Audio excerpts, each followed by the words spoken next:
How about, there must be some other way that the relationship is sometimes played out. Let's say people in the military are gone for very extended periods of time. Certain occupations, let's say like a surgeon or somebody who's always on call or constantly working.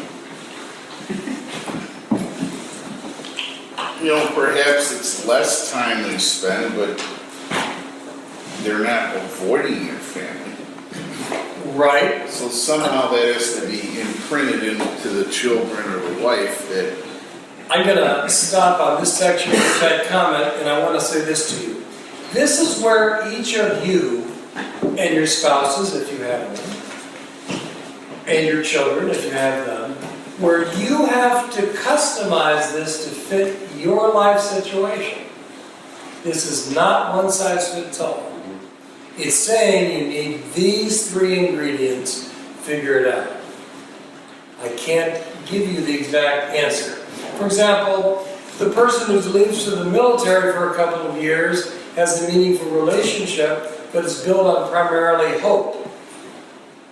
Hope because that sacrifice that that individual is making in the military is something that the spouse, hopefully, will share in seeing the significance of that. So a meaningful relationship's going on. Every situation, this must customize. Now, priorities, in order to have healthy priorities, they begin with you. And whenever I use the term you in any of these presentations, I'm talking to me as well. Because I don't have any of this stuff mastered. I am working at it. What I want us to be working at in the midst of that baptism and in the midst of those living out those 3 priorities is to be a behaviorally healthy human being. And I'm going to go through the 10 forms of unhealthy thinking. Show me a person with a psychological problem, and I might add that psychological problems may be divided into 2 parts.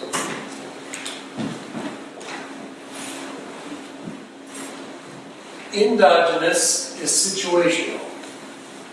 I have a wife who's in love with another guy, and now it's driving me crazy, depressed, unhappy, it's causing me to make a decision. That's an external factor. Then there are exogenous. I'm sorry.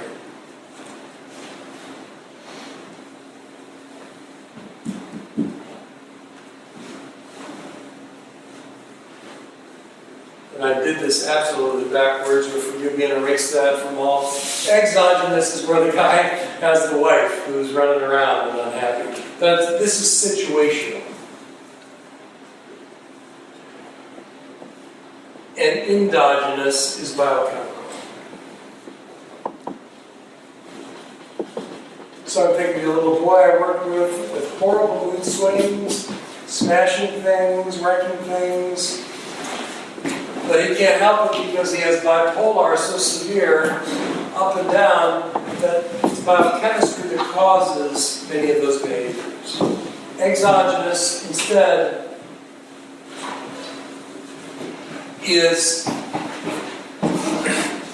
has to do with the situation.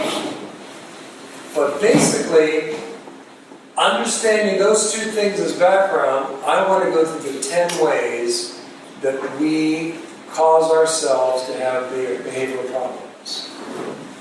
There is a whole plethora of books that in various terms describe this. The first one, which is not on that list that I handed you,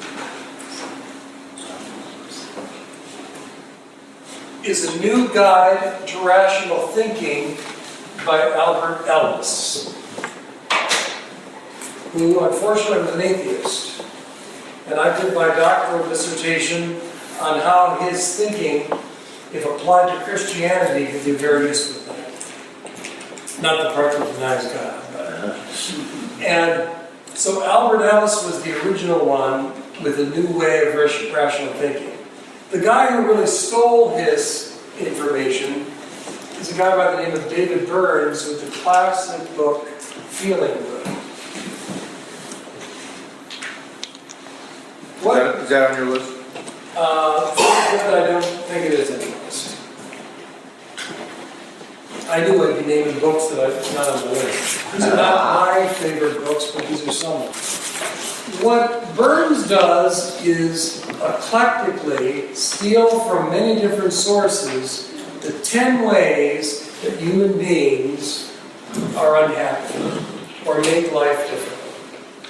I go through the 10 of these things and I see them present in my life. However, I'm happy to tell you that I'm better than I was 20 years ago. I'm on the way, I'm improving. Which brings me to a point about priorities and everything else. The question in life is, are you getting better? Or you staying the same? Or are you getting worse? The idea is to get better. I think that we should be able to identify how we're a better Christian now than we were, let's say, 5 years ago. If we were to go around, each of us talk about how we're doing in the faith 5 years ago and now, I hope there's a difference. And I hope that difference is a positive one. But I want to go through that in establishing priorities, you've got to have your act together. You've got to have your head together as you approach priorities. Because if you don't have your own head and act together, it's going to be very tough to work around those 3 things that I gave you. Meaningful work, meaningful play, meaningful relationship. And I want to give you the 10 fundamental problems that people have behaviorally or psychologically. Send anyone into my office with any problem you name, they're going to come up with one of these 10. If not combinations and variations of these 10. The first has to do with black and white thinking. Black and white thinking is that it's either this way or it's that way. My way or the highway.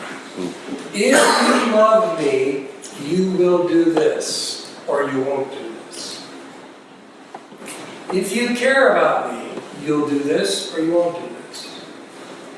If this job is good for me, it's either going to be this or this. Life is like my hair is turning more and more gray. It is not black and white. And you must realize that. Tevye, in Fiddler on the Roof, has a classic line I'll never forget.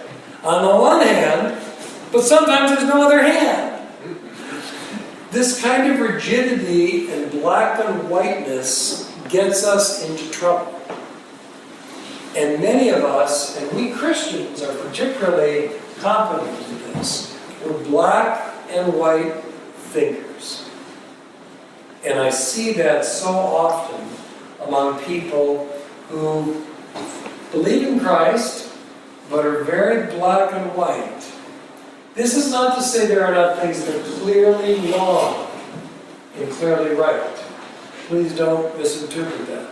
The 10 Commandments are as valid as ever. But much of life is gray. And we need to see that. It's not simple. Life is complex.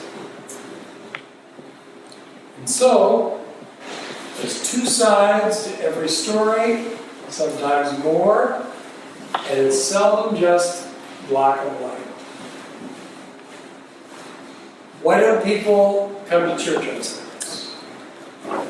Well, somebody says, I guess they just don't trust in Jesus enough. That's why they don't come. Well, there might be some truth in that, but that's a very black and white kind of answer. It's more complex than that. Either you do this or you don't do that. Can you think of some places in your life where either you have observed or whether inside of yourself you have done black and white thinking?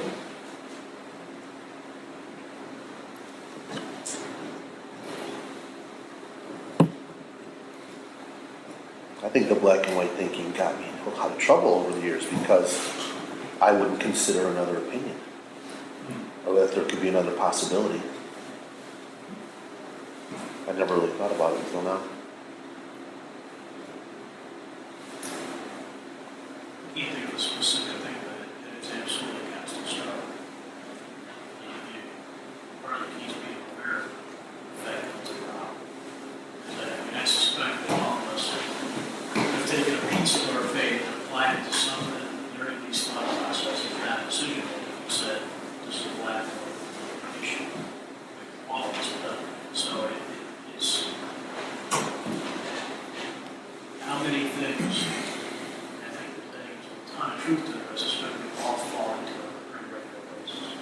We do. And as I move on and go through this list, you're going to see in these examples how black and white thinking doesn't work. Sir Jeff, real quick, is there like some things like black and white thinking? Let's just, as an example, let's say like abortion. We as Christians have an opinion on abortion. It would seem to be a black or white opinion. Are there case scenarios where black and white thinking is, certainly there are cases where it's acceptable, right?